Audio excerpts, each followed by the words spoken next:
Alright, I'm back. So the new one's installed. It's different this time. I have the fans mounted right there. You can hear them. They have it set up to blow air out of this. I turned the fans around so it's blowing air in, and it should help push it up out of the chimney. If you pull air out of that, you're sucking against the convection current, so it's going to be pulling hot air down when the hot air wants to go up. So I didn't think that was a good idea, so I turned it around. This is a kit off of Amazon. I got it because it was advertised as an American company. They're based out of North Carolina. But on their literature right here, made in PRC, that is the People's Republic of China. So while the company might be American, their product is not. So just keep that in mind when you buy that. I'm not going to say their name because I'm not vouching for or against them yet.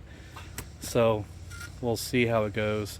I have not gone back inside yet. It's been running probably about 45 minutes now. So let's see if the temperature has changed. I'm always in the middle of projects on this thing, so yes, it's a little messy. Let's turn some lights on.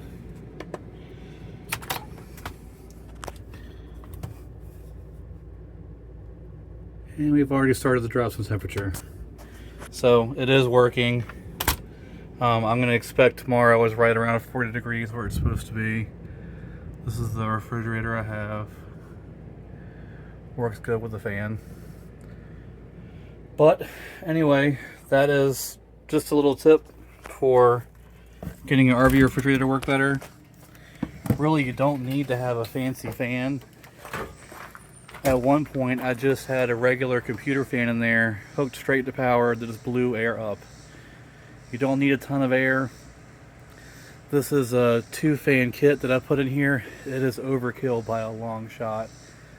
The little single fan wired straight to power does fine. You can get those at any electronics store or Amazon for a couple of bucks and run the 12 volt straight to your AC power. So that is a much more economical way to do that if you don't want to buy the full kit. Like I said, the one I just bought, I'm not vouching for or against it. Right now it's working.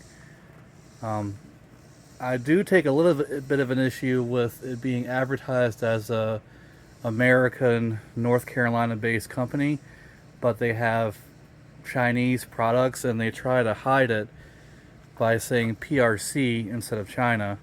So I take a bit of issue with that, but that's all for now. Have a good day and enjoy camping.